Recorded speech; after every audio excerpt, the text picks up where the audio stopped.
Hello, everyone. Connor Lokar, Senior Forecaster here at ITR, checking in for our latest Trends Talk. So, topic for today is talking about how to strategically pivot for a slowdown. And this is a thought exercise I went through with some clients on the road the other day in some breakout sessions, and I really loved the takeaways there. So, I wanted to bring that here to the Trends Talk forum. And basically, the gist of this thought exercise was getting and challenging the clients and companies in the audience to think about strategically what you're doing now that is not going to work or could put you out of position, say 2, 3, 4 quarters from now as we get deeper into this economic slowdown. And I've thought of this because a lot of companies have adopted some things, particularly in these anomalous times, in the last year and a half, and they may not work and likely won't as things return closer to normal. Because everyone now has accepted that this is our new reality and that this is the new normal, and that's usually when things change again.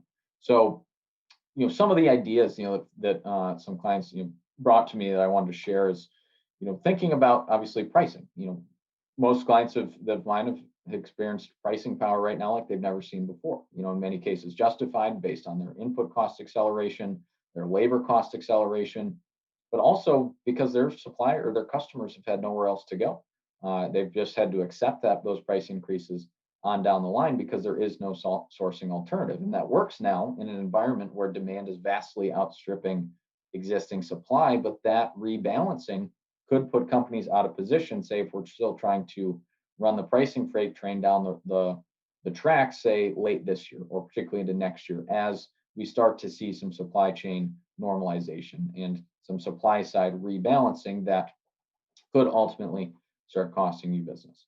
So that's one that we discussed. Another was thinking about doing an analysis really of your customer base, because in a lot of cases, a lot of folks picked up customers that they had never worked with before, or in a higher percentage, became a higher percentage of their customers' overall supply base because maybe they had better supply chains themselves, this being the supplier, and they had more availability than folks they used to compete with. So instead of maybe being supplying 20% of client A's total needs, maybe they moved up to 40 or 50 because they found themselves maybe strategically by intention or luck in a position to take share based on the fact that they could deliver more effectively or quicker or at higher volumes, whatever it is. Is that sticky? Is that going to last, or is that customer going to want to get back to a more historical mix of their sourcing and get that business back maybe to that 20%? That could be something not factored into someone's budget and plan for 2023, just maybe blindly assuming that this business that we got in this current environment, assuming that in a slowing, normalizing, and more supply flush environment next year, to be impervious to that. It may be, and maybe we've done a great job with that new account and done such a good job that client remembers that, but maybe assessing some of that vulnerability. Another company in this exercise talked about their chemical compound plastics manufacturer, and they've had to change their mix just by need, by force in terms of their products, which their clients have accepted. And by mix, I mean their compound mix and basically slightly altering the final product, certainly in an acceptable form, but not historically what they did because they couldn't get the raw materials, the compounds, what they needed when they needed. So they did what they had to do, adapt on the fly. But again, thinking, is that going to be status quo moving forward? Are folks going to accept that, or are they going to expect a return to normal? So that's the deceleration that's currently ongoing is going to be continuing.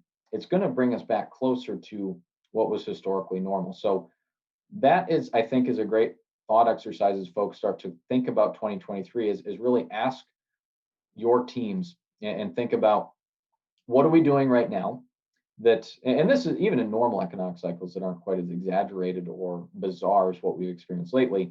What you do in phase B, what we call phase B, accelerating growth, in often cases, that needs to change. It has to change in phase C as things slow down. And I think that could be particularly exaggerated as a byproduct of how exaggerated this last cycle has been in terms of how different things have been relative to norms. And particularly, I think looking at some things, whether it's how we handle our customers, what we've been delivering, how much we've been delivering, really analyzing the stickiness of that or things that either could get us strategically out of position or blindsided in a normalizing environment as we look into 2023.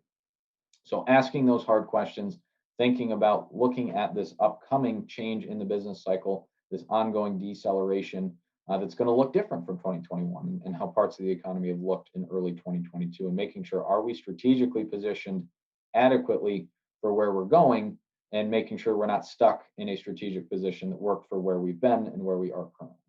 So think about that. Think about the pivot, what we need to do to stay strong, stay resilient, stay profitable as we move into 2023 and what's left of 2022. So thanks for joining. I'm Connor Lokar. I'll see you on the next one.